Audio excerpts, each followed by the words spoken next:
वाले भी उसको आलसी बोलने लगे थे। अरे बहू सुन ना, एक गुड न्यूज है। क्या माँ जी, आप सब कुछ मेरे नाम करने वाली हैं क्या? अरे बस तेरा दिमाग पैसों में ही लगा रहता है। माँ जी, आपको तो पता है कि मैं गांधी जी की कितनी बड़ी फैन हूँ, और गांधी जी तो नोट पे ही मिलते हैं ना, इसलिए पैसों के अलावा कहीं दिमाग ही नहीं रहता। वैसे गुड न्यूज़ क्या है? अरे गुड न्यूज ये है कि मेरी कुछ सहेलियां आने वाली है। हैं? ये भी कोई गुड न्यूज़ है क्या? जब भी आपकी सहेलियां आती हैं, मेरे किसी न किसी काम में खोट निकाल की जाती हैं। हमेशा कोई कमी दिखी जाती है उनको मेरे काम में, और मुझे आलसी बोलते हैं वो लोग। अरे तो ऐसा समझ कि आज तेरे पास मौका है उनकी नजरों में अच्छा इम्प्रेशन जमाने का। कैसे कैसे? उनके लिए खाने की इतनी स्वादिष्ट चीजें बना कि वे उंगलियां चाटती रह जाए। माँ जी, ये तो आप मुझे नया काम पकड़ा रही हो। अरे मेरी सहेलियों से तारीफ पानी है कि नहीं? हाँ, पानी तो है।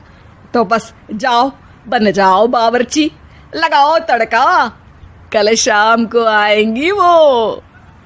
अगले दिन सास सुबह से घर के बाहर अपनी सहेलियों के पास चली जाती है, और शाम को सब प्रिया के हाथ का खाना खाने घर आते हैं। आज देखते हैं कि प्रिया बनाती क्या है। हाँ हाँ, पिछली बार हमने बोला कुछ हल्का खाएंगे तो पापड़ फ्राई करके ला दिए थे बस। हाँ, और उसके पहले जब आए थे और बोला था कि भारी खाना खाना है तो तरबूज काट कर ले आई थी। बोल रही थी तरबूज भारी होता है ना।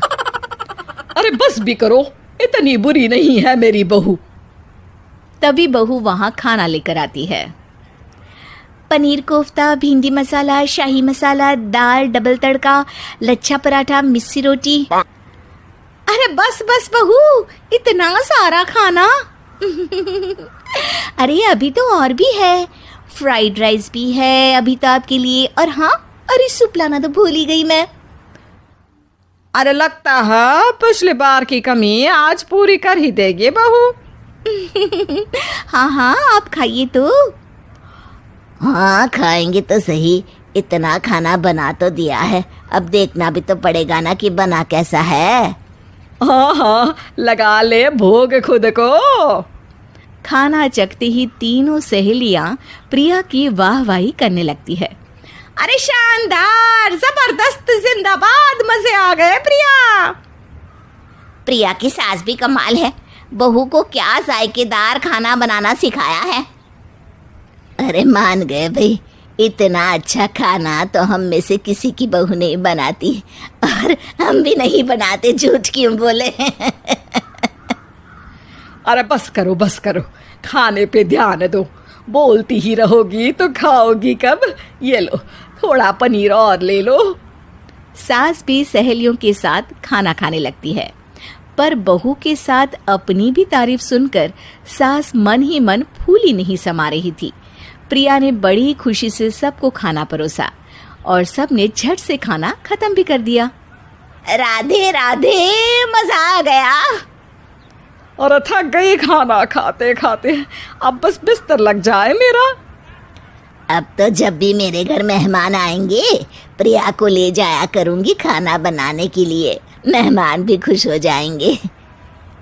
सास खुश है कि प्रिया की इमेज अपनी सहेलियों के सामने काफी सुधर गई है। प्रिया खाने के बर्तन समेटती है, इतने में तीनों सहेलियां हाथ धोने किचन में चली जाती है। तभी एक सहेली देखती है कि किचन स्टैंड पर कागज पड़ा हुआ है। वो सोचती है कि कागज को डस्टबिन में डाल दे। जैसे ही वो उसे उठाती है तो देखती ही रह जाती है। दरअसल वो एक बिल है, जिसमें वो सारी चीजें लिखी है जो उन्होंने अभी अभी खाई है। वो चुपचाप बिल उठाकर बाहर आ जाती है, और उसके पीछे बाकी दो सहेलियां भी आती हैं। प्रिया, खाना अच्छा बनाया था, सच कहूँ तो बहुत अच्छा बनाया था। थैंक यू, बहुत अच्छा लगा सुन के।